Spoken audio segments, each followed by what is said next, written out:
Welcome to the Construction Disruption Podcast, where we uncover the future of design, building, and remodeling.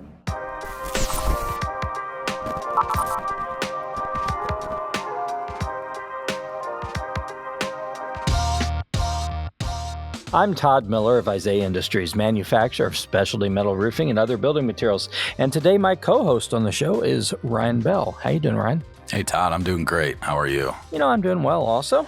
Been a busy week. Lots of things. Construction is in full force out there these days. And so that's exciting. But I do have to tell you, so one of my hobbies, I don't know if you like doing crossword puzzles. That's probably kind of an old man thing, I guess. So that's probably why I do them. But right now I've got a crossword puzzle and it's really stumping me. I need help with it. So the clue for the word that I need is overworked mailman. How many letters? I'm guessing way too many. Okay, that was my joke. Did you come up with that one? No. No. I don't have any original material. You know that. I think you have before, though. I have, maybe so. I think you have. Well, okay. So the audience knows we are doing challenge words this episode. So with our challenge words, both Ryan and I and our guest have a secret word that we have been, there go my eyebrows, that we have been challenged to work into conversation somehow. And so you, the audience, can be listening, try to figure out what our challenge word was. And at the end, we will reveal our success or lack thereof in using our challenge words. So off to the races here. We're oftentimes talking about construction and construction businesses. And one of the things that I often see is that many businesses find that as they grow and as they scale and increase their business, profits don't really seem to increase proportionately sometimes. Best case, maybe they increase some, but not as much as the owners had hoped would come along with the growth that they've experienced. Worst case, I think I've seen businesses where profits stayed the same or even went down, despite the fact that the whole organization was working harder, having more headaches to deal with, all those things that should have brought good results, but they simply weren't. So today's guest is here to talk about just that. Susanne Mariga is founder of the Mariga Group, a CPA firm working nationally but based in Houston, Texas, that provides fractional CFO services and also specializes in tax strategies for high net worth entrepreneurs. Graduating from, and I will have to say it, the Ohio State University. Susanne worked as audit manager for Chicago Public Schools and did auditing for some big CPA firms before striking out on her own in 2008. Also along the way, she has some significant construction industry experience as well. Well, Todd, right, I'm excited to be here Susanne, to welcome talk to Construction about Disruption. increasing It's a real profits pleasure in the to have construction you here industry. today. Well, let's jump right in if that's okay. Why is it that you think many businesses, as they grow, and like I kind of said in the intro, they grow and they scale and things seem to be going well, but profits just don't follow? Why is it that they struggle with that sometimes? It's interesting because I think a lot of us start businesses because we love what we do, right? We're tradesmen, we're craftsmen. And when it comes to a project like building that 16th chapel, or it's a work of art for us, right? And a lot of times we love what we do so much that we would do it for free. And I think, it's the American dream, right? Grow your business, become that 7-8 figure business. And unfortunately, when we're that combination of pressure to grow revenue while doing something that we love, what happens is we never really focus on what's the real outcome that we want, right? When I think of the accounting equation, it's revenue minus expenses equals profit. And I love this equation. I was taught this equation at Ohio State. I passed my CPA exam for this equation because I could algebraically solve for it in just about any way. But the problem with that equation that we're taught is focus on revenue, right? Focus on revenue, sale, drop your prices. If you're doing any RFPs or competitive bidding, it's the race of who can offer best value, which is usually zero at the end of the day, right? Best value is lowest price.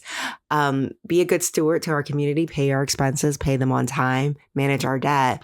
But there's almost like this promise that if we do these things, we focus on revenue, if we pay our debt, if we pay our expenses on time, then naturally profits will follow. But the reality is it doesn't turn out that way, right? The Bureau of Labor and Statistics tells us that 18% of businesses are going to close in their first year. After 5 years, only half will be standing, and 65% of them won't make it to the 10-year mark.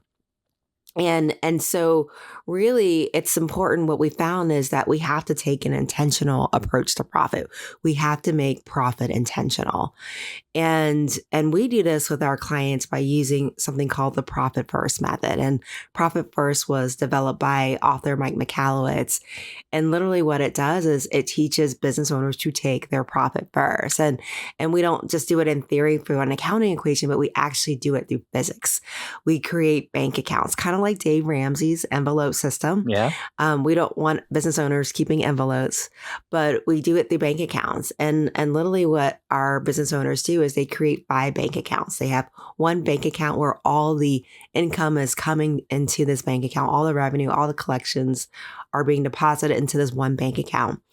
And then twice a month, money's allocated to the other bank accounts. So we've got a profit bank account. We're literally allocating a fixed percentage every single transfer to this profit account. So we're creating that intentional profit. You can tell on day one how much your profit is because you've got profit in this bank account.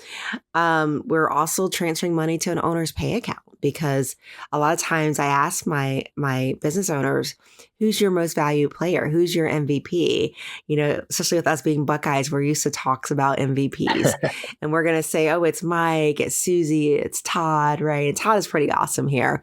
And he is pretty valuable. But at the end of the day, you as the business owner, you are the lifeblood of the business. The day you walk out of that business, it's no longer the same business. Mm-hmm. And so you as a business owner are the most valued player. And just like you would never allow Mike or Susie or Todd to go without a paycheck, you're not going to allow yourself to go without a paycheck because you are the MVP and you deserve it. And so one of those bank accounts that we're going to transfer to is going to be for that owner's pay account. And it's going to be a set percentage. And I know a lot of companies, they go, okay, when they start out, I just want a 6-figure salary. And when they're at $500,000, they're paying themselves a 6-figure salary. When they're at $1 million, they're still paying themselves at $100,000. When they're at $2 million, they're still paying themselves at $100,000.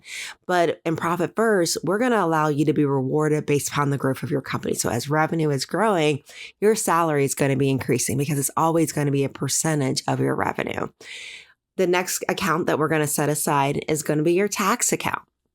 Because I can't tell you how many business owners have, come to me and they're like, okay, can I change from accrual to cash method because I've got a tax problem now.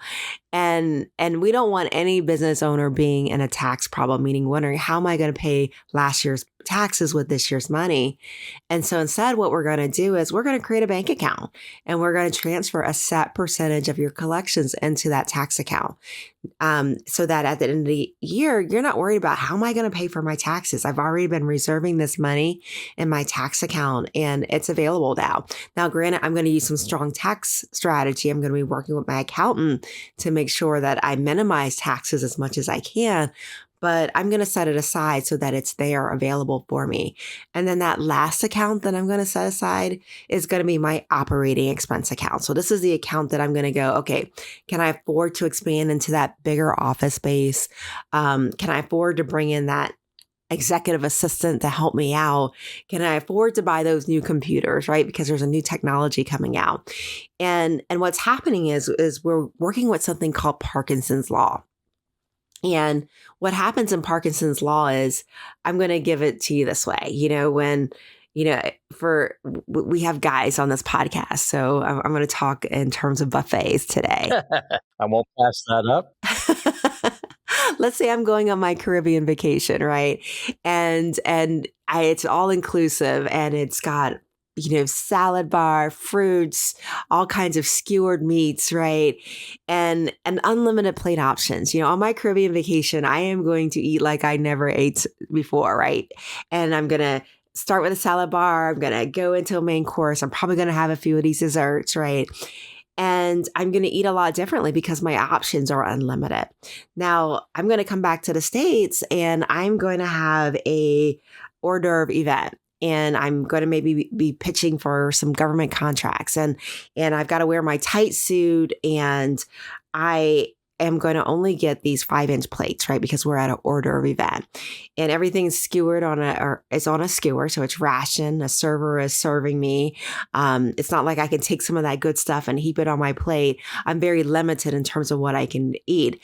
And so I'm going to eat a lot less at my hors d'oeuvre event versus my Caribbean buffet because my plate size and my options are limited. Now, the magic is I'm not going to leave any of these dinners hungry, right? Whether it's a Caribbean event or my hors d'oeuvre event, because I'm going to fill my plate. I'm going to eat, but I'm going to eat a lot less and eat a lot healthier simply because of my plate size. And that's the same way it is with money. You know, when my entrepreneurs are like, yes, I just got PPP money. I just got ERC money. You know, they're like, you know, Susanne, I think that I can afford that bigger office space. They're like, Susanne, I think I can get I needed some tax write-offs. Maybe I can get that car that's 25,000 pounds or 6,000 pounds so I can get a $25,000 tax deduction. And they're asking me questions like that. But when the economy is different, right? When things are a little bit unknown, like we're in a bit of an unknown time right now, I think for a lot of us, the questions are different. The questions are, okay, Susanne, what can I cut right now so I can make it through this time? Or how do I gracefully let go some of my employees? How does this impact my unemployment rate? Because right now the sales aren't there and I'm having some hard times making payroll. And again, the questions are changing, the behavior is changing because the cash flow is different. And that's how Parkinson's law works. And so by creating these bank accounts and creating this operating expense account, I'm now working with an illusion of scarcity, and I'm making very different decisions because I'm working with that illusion of scarcity. So that's how Profit First works and how we start to create that intentional profitability. Man, I love that. And I got to tell you, you actually make accounting interesting. and I think accounting is a lot of things, a lot of us business owners, because you're like, right, we didn't go into business to become a financial wizard. And so sometimes we struggle with kind of wrapping our heads around stuff, but you make it really interesting, especially that illusion of scarcity. So I'm going to ask you something completely out of left field here. So I was sitting in a meeting yesterday with our CFO and another accountant, and they've been both doing accounting for 40, 50 years, literally. And they actually broke down to doing T accounts at one time in my meeting. Do you still do T accounts even at your time in this industry? It's a great training tool. Yeah. So like as those staffers are coming up, it's just a great way to break down this is the flow of things. It always cracks me up when well, you learned that in high school accounting, but that's cool. But you're right. Sometimes it explains things better than anything else. So I think it's kind of interesting, though, because you had your start on the auditing side of accounting, which is, where a lot of great accountants start. What kind of drove you to want to do what you're doing today? So, it's interesting, and we can talk a little bit about tax strategy here. My dad is actually a CPA. He owned a CPA firm for over 40 years, and he hired me when I was 14. Oh, wow. To be his bookkeeper. And I remember he would train me to do bookkeeping for some of his clients. He would say, okay, here's a tax return. Let's see if you get the same answer that I get. And, for him, it was a great write-off. I mean, if you're paying your child less than a standard deduction, you got 5 of them like my dad did. I mean, this is like amazing tax write-off hiring your children here. And from a child perspective, it gave me a heads up and in terms of experience. I remember, when I was at Ohio State and I was doing accounting, I remember my classmates were struggling and I'm like, okay, I'm getting straight A's and I don't even have to study for this stuff. And so like when we were graduating, they say it takes 10,000 hours or 10 years to be an expert. Imagine being an expert by the time you're graduating from college, right. Just because of starting at the age of 14. So, besides being a great tax deduction, it was a great experience. If any of you guys are looking for how am I going to keep my child busy this summer, and now that they've aged out of daycare, consider hiring them. Great experience for your child, great tax deduction for you. But, he asked me when I graduated, he goes, are you going to come work for your dad? And I said, oh, heck no, I'm going to go work for Arthur Anderson, in Chicago. And it was great because, you got to see these really large companies. You got to see Komatsu. Komatsu was one of my clients. I got to see their internal operations, look at, some of these, Honda operations of how things are being manufactured, which is really great. And later on, when I started my own business, when I had my little girl, I started my own firm. One of the things that I saw was that I saw these business owners, and they would, again, be very passionate about what they did, but they had nothing to show for it. Like every year they were focused on not paying taxes. And I was like, don't worry, you're not going to pay any taxes because you don't have any income. You're getting earned income credit. And they were patting me on my back like I was the best accountant in the world. But years later, when you still are getting earned income credit and you don't own your own house, you're financing your car, you're not saving for retirement, I'm starting to get worried because I'm going to retire one day. And I'm worried about them, not being able to retire. And so that's why I became very passionate about Profit First because, I think as business owners, we can't afford to be waiting for the government to take care of us. And so we need to be intentional about creating our outcomes and creating the things that we want. And Profit First is just the method that I've chosen to allow that to happen. Well, I love that. And I know that in the construction industry, that just seems to be notorious. I mean, folks work their whole life in their business and they go to, time to hang it up, or maybe health reasons force them to, whatever. And they realize they have not really created anything of value. They really have just been, working because they loved it so much and almost would have done it for free. So, I know one of the things you talk a lot about is helping business owners draw that connection between profitability of their business and also their own net worth, their own financial well-being, retirement. Why is it you think that isn't more intuitive to us, that we start thinking about that naturally earlier on in our careers? It's interesting because I think that a lot of business owners have this critical mass theory. And you see this a lot of times in the Silicon Valley startups where, I'm not profitable yet because once I hit this critical mass, I'm going to break even. It's about volume is what we tell ourselves. And unfortunately, what we fail to realize is as we grow our businesses, your costs also increase, right? Your variable cost is going to increase. So your particular cost of construction is going to go up for our construction contractors out there. But your fixed costs are going to go up. You're going to outgrow that space that you're currently in. Maybe you're going to need a new warehouse to house some of this equipment. You might need to upgrade your equipment as you continue to grow because equipment doesn't last forever. And so that critical mass that we're aiming for becomes a moving target. And I think also there's that pressure that we have as business owners, become that 7 and 8 figure business. And there's a lot of focus on selling, but not a lot of focus on that bottom line of what is it that I really want.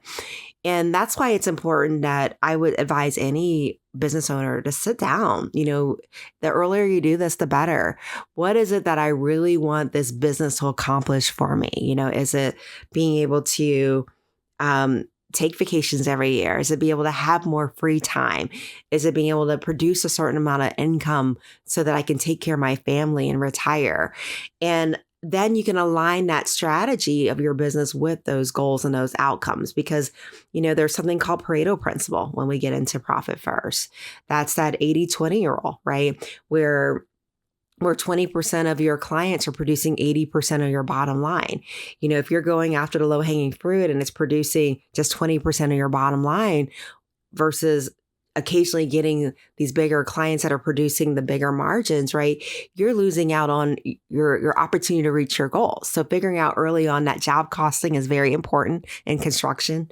Not only is what's my profitability on this job, but what type of job was it? What did we do right on this job that produced this amount of gross margin? And can we repeat this? Is it a type of client? Is it a demographic? Is it a psychographic?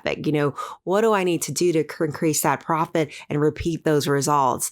And then working from there. And then there's a tax strategy standpoint. If I am a business that employs mostly contractors, I'm mostly a closely held family-owned business, I can do some things in terms of tax strategy. I can maximize my 401k. I can maybe get a KEOG plan if it's just me and my spouse, and I can put away close to $50,000 each in my retirement account, which, imagine putting away $100,000 a year in your retirement account. That's a 37% tax savings for a lot of our high net worth clients by doing that. That's like $37,000 saved in taxes.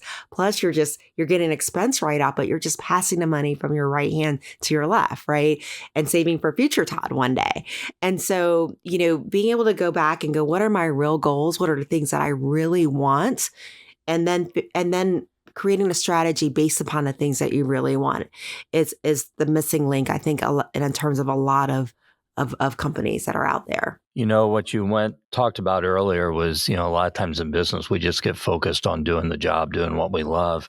And it was funny this week, one of our office team members passed a birthday, and her comment was, funny thing is, I always thought it would take a lot longer to grow old. And I think even as business owners, that's kind of our mentality is, time really isn't going by as quickly as it is. And I'll worry about this stuff down the road and shoot, before you know it, there you are. So I know another topic that you talk a lot about, which I love, is leadership and, how do company owners lead well? I'm kind of curious, any advice you have for that company owner who wants to lead well? They want to talk about profitability and that type of thing, but how do they do that in a way that doesn't make their team members just think of it as, oh, they're just trying to be self-serving here and look out for themselves? How do you get the team members vested into the idea of, hey, we want to make this a profitable enterprise as well?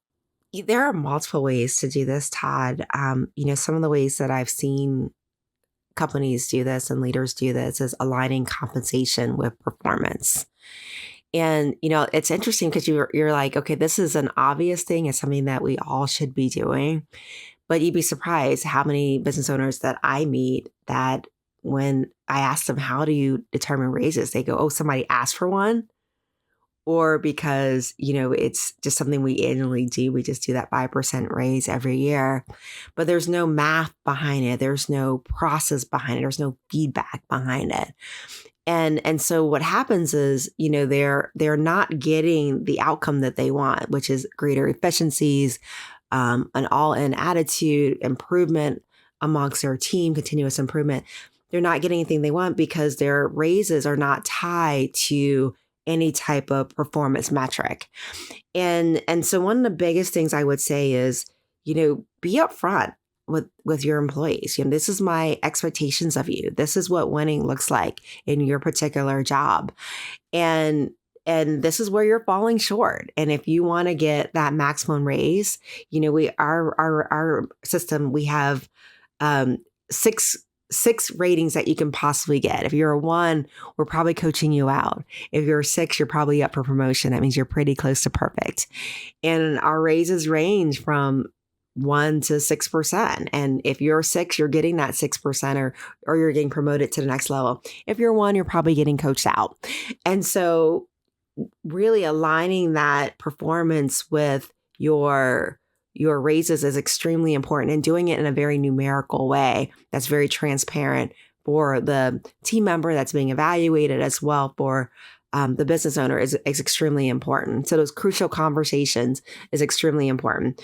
We've also have business owners that align bonuses with performance. So if one of their goals is to increase sales, in order to to receive a bonus, we have to hit a certain metric in sales. So if our goal is to have a 25% growth, then you will get 10% of that growth as commission if you are able to hit that. So again, maybe there's a partial profit share, maybe there's a commission factor in there, but aligning that performance with those raises or those commissions is the way that you can approach that. Very interesting. No, that's good stuff. I love that 1 to 6 parameter criteria to use. And you also used a phrase in there that is the name of a great book, Crucial Conversations. I'm guessing that's probably a book you're familiar with, but a great shout out for that great book for folks who are looking at, how do I have those tough conversations? How do I create an environment where I can sit down and have serious conversations and make folks feel safe and respected and honored and all that type of stuff? Well, what are some of the key metrics that you feel a business owner should always be watching in their business in terms of, numbers, metrics, so forth? So for construction, I'm going to go specific for construction because that's a lot of our audience here today. First of all, job profitability, and not just dollars when I'm looking at job profitability. And literally what that report looks like is I have job A, job B, job C. Every single job is on this Excel sheet. And I'm not just looking at the numbers in terms of dollars of profit. I'm looking at my percentage of gross margin. Like, what is the gross margin, meaning revenue less cost of construction equals gross margin? What is my gross margin percent of in terms of my revenue? So gross margin percent, job profitability reports are extremely important. The next thing I'm looking at is the financial statements, right? And I'm looking at overall trends. Like, how did I do versus last year versus other months this month, this quarter? I'm looking at ratios in terms of percentages of categories from a P&L standpoint to revenue, because I want to see, what's my advertising cost? Is it 20%? Is it 3%? And is it producing a 10x on the cost that I'm investing in this advertising? Because advertising should be generating revenue with that. I'm looking at my cash flow statements. How is my cash? Is my cash growing? Is my cash not growing? Is my debt growing? And that's the reason why my cash is staying the same, because, we don't want to be touting it. Yes, I got great cash balances, but my debt is also rising just because I'm not paying my bills, right? We want to make sure that we're managing that debt appropriately. So really creating that financial package that allows you to monitor and really keep a pulse on your company. And you want to be looking at this at least monthly. I think another great report to look at is my lead source. Where are my leads coming from? And where do I need to be investing at in order to continue to get more leads? My acquisition costs per client is very important. Interesting. Good stuff. Well, I'm kind of curious, what does your relationship look like with your clients? And I know that, you have clients where you actually play that role of CF or fractional CFO. Maybe tell us a little bit what that looks like or what your other clients' relationships look like. I mean, you just the heroic one that sweeps in and takes care of things and then flies off, or is it more of a longer term sort of relationship that you develop with your clients? So it's definitely a very intimate relationship being a fractional CFO. I take a very limited amount of clients because I do work with them very closely. Sometimes we talk a couple times a week if that's what's needed. If we've got something major that's happening on the horizons of a project or a software implementation or to that effect. Usually it starts off with a site visit. So I get to actually meet their teams. I've gone to some exciting locations. Was just in Philadelphia last week visiting a client. And because there's nothing like walking the floor and shaking the hands of the people that make up this company.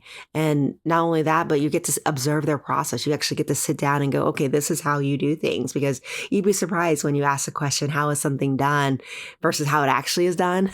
It can be a lot different. So being able to walk the floor is very important with that. I also take a pulse of, what is their current operations like? What are the things that we can do right now to stop the bleeding? That might be a 30-day cash flow projection, meaning, okay, these are what we're expecting expenses to be coming down the pipeline. This is what we expect our cash inflow to be over the next 30 days. And how do we make sure that we're able to meet that forecast and have enough cash to make that next 30 days? It's going to be really important. So we might get into budgeting. The next big thing that happens is how are we pricing things, right? How are we pricing our jobs and our contracts? Are we doing cost plus? Are we measuring for inflation that's happening? Because I think that's a thing that a lot of us business owners, especially in the construction area, need to be concerned about. How are we being affected by inflation, and what do we need to expect in the near future with that? And so pricing becomes a very big, important component. And of course, later on, we get into tax strategy and so on and so forth. So that's a little bit of just some of the common trends that we start with, Todd. Very interesting. Any particular client success story stand out in mind? Someone that, you really help them kind of see the light and help them get to a new future or preferred future? Absolutely. I actually wrote about one of my clients in my book. Mike McCallitz and I wrote a book together. And even if you're not a minority, it's a great book to read.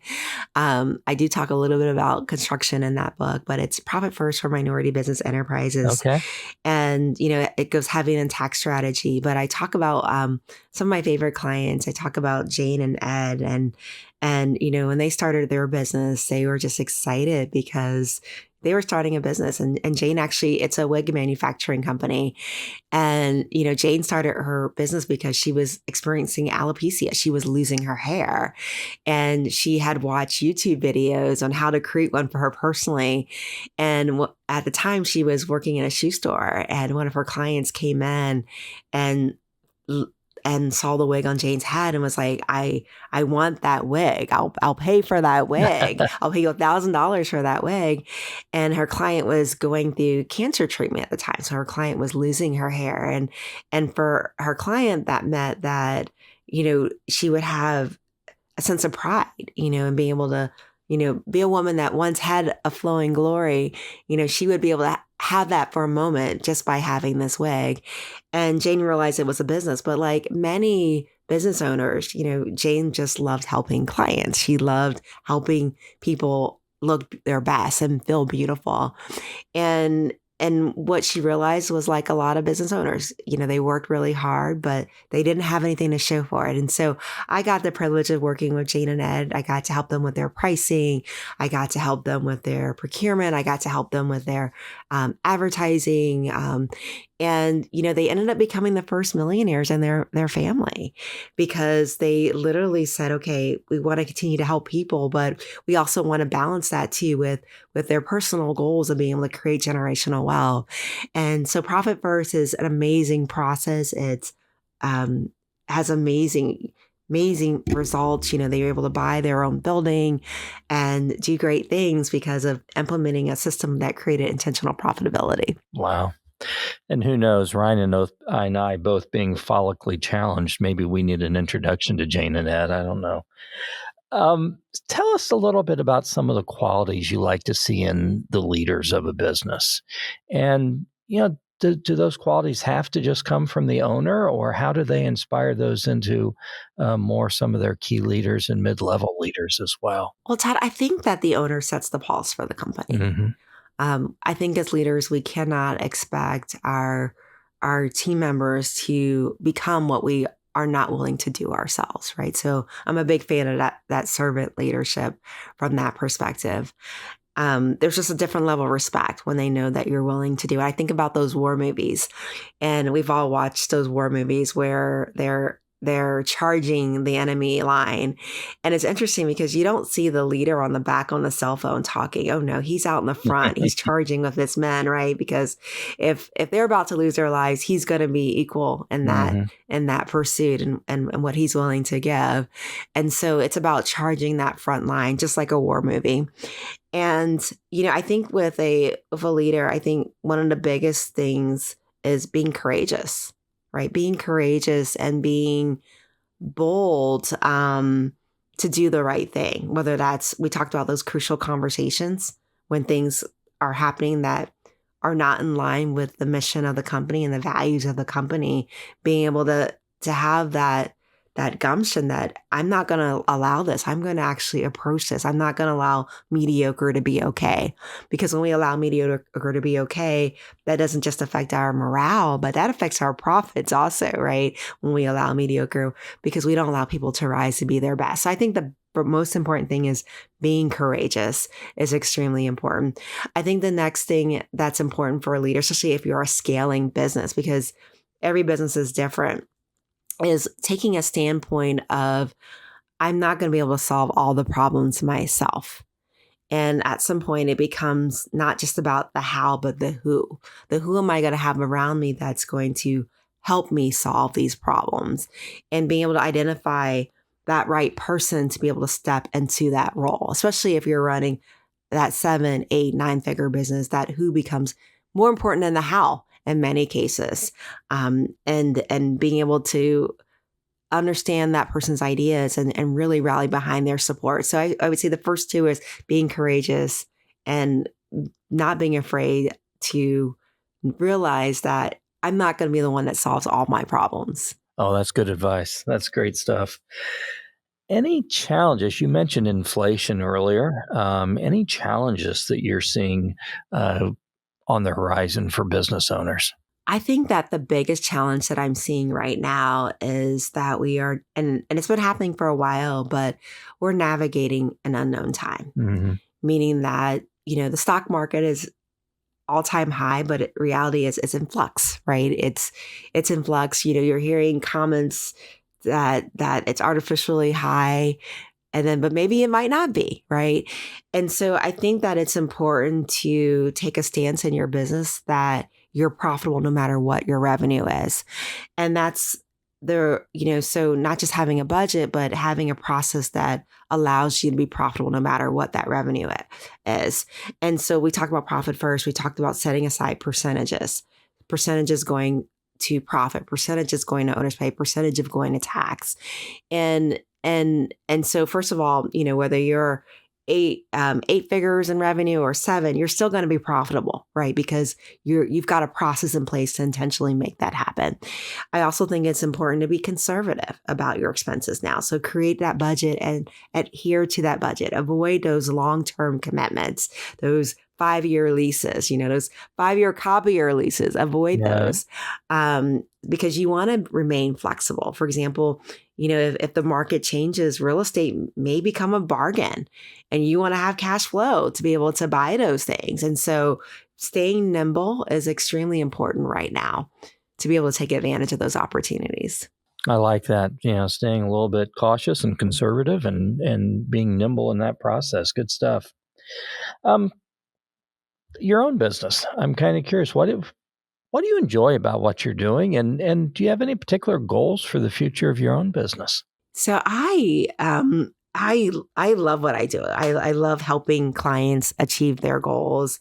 I love being able to see them buy their own buildings or retired or spouses. I think that's become a very popular trend lately. I've seen a lot of clients retire their spouses. That was their goal, is to build a business where their spouse doesn't have to work anymore. And I've seen quite a few of that happening lately. That being their Christmas gift to their spouse is being able to put in their 2 weeks notice lately. And I think that's a beautiful thing. That they're able to achieve those goals. It's interesting because I actually just sold a traditional accounting and tax practice. And it's interesting because, for many years, for 20 years, I ran a traditional accounting and tax practice side by side with our consulting practice, which is our fractional CFO side. And it was interesting because I ended up putting on the market, a broker had contacted me. And we had implemented Profit First many years ago. Mike McCallett swears I was one of the original implementers and original Profit First professionals. But I think there were like 20 other people in the room. There was definitely a lot of air, but there was 20 other people in the room, I think. And when businesses sell, they sell for either a multiple of EBITDA or they sell for a percentage of revenue.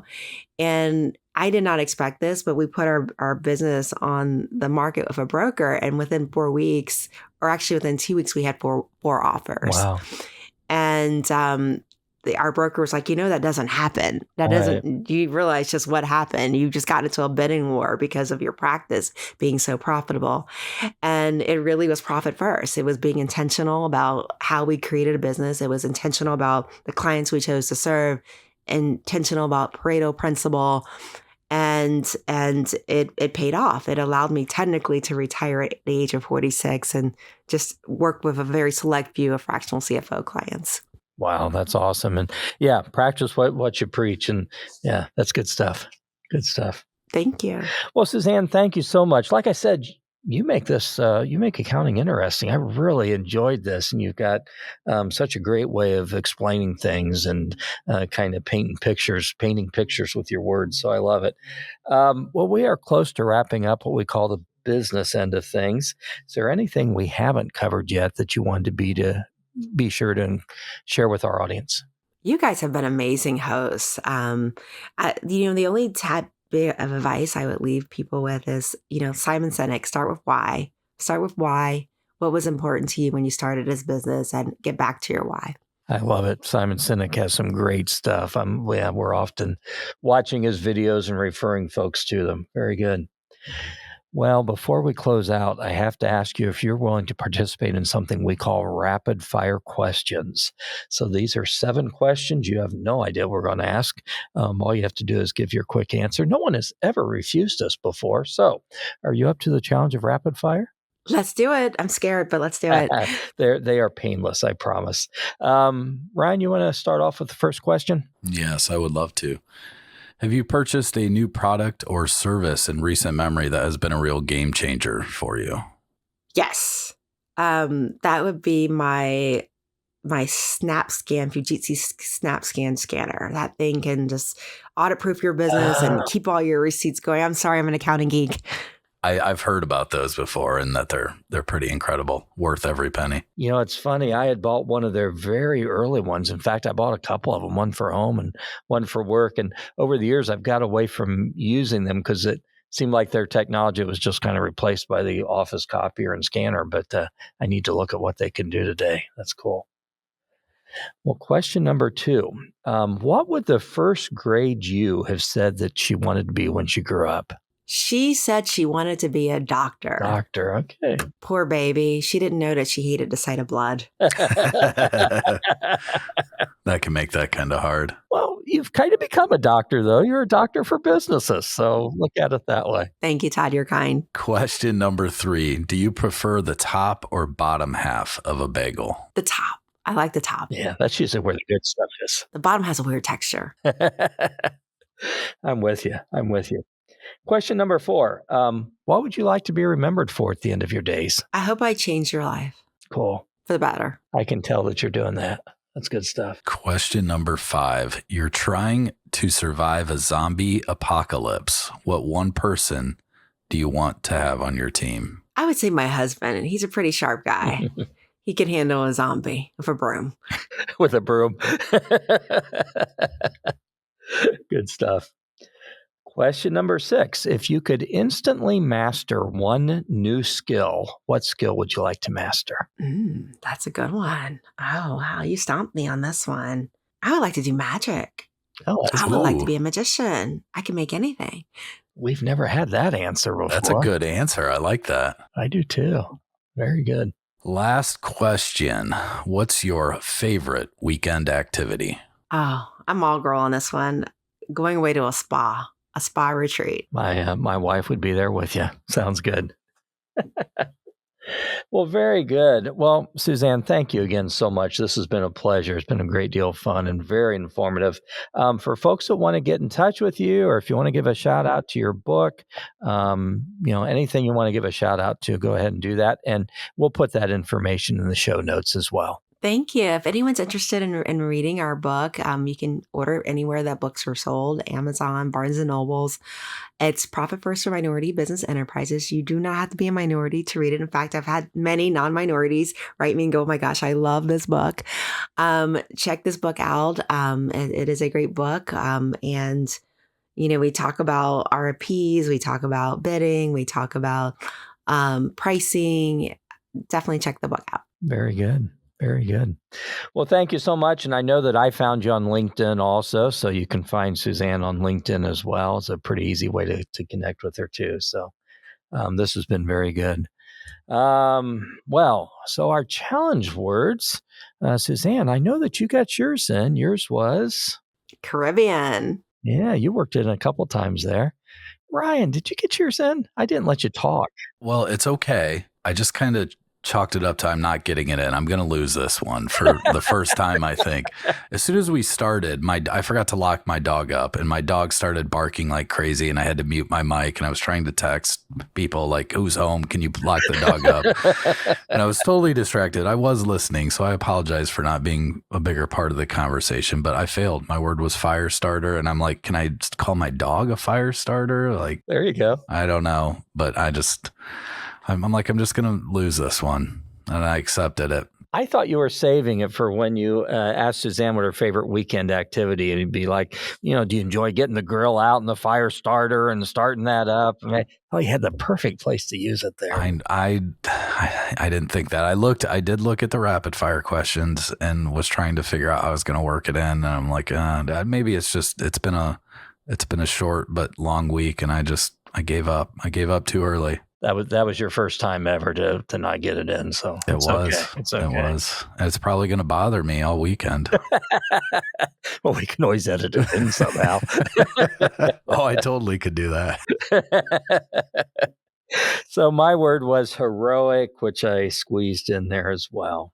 Well, thank you again, Susanne. This has been a real pleasure. I enjoyed it a great deal. Thank you for having me. I did want to mention, I did have another gift. A lot of people wonder what percentages should I be transferring and profit first. I do have a free download that you can download. It's called profitmap.co. So if you go to the profitmap.co website, you can download a chart that shows you based upon the size of your company what those percentage allocations should be. Oh, wow. Good stuff. We will make sure we put that in the show notes as well. Thank you. Appreciate that. Everyone loves free stuff. I'm not going to turn that down. Well, thank you to our audience for tuning into this very special episode of Construction Disruption with Susanne Mariga of the Mariga Group, and that is Mariga Group. Please watch for future episodes of our podcast. We always have great guests, just like Susanne. Don't forget to leave a review, please. Until the next time we're together, keep on challenging, keep on looking for better ways to do things, and above all, keep on impacting the world positively for others. Have a positive impact on those around you. It may just be a kind word or a smile, but do whatever you can.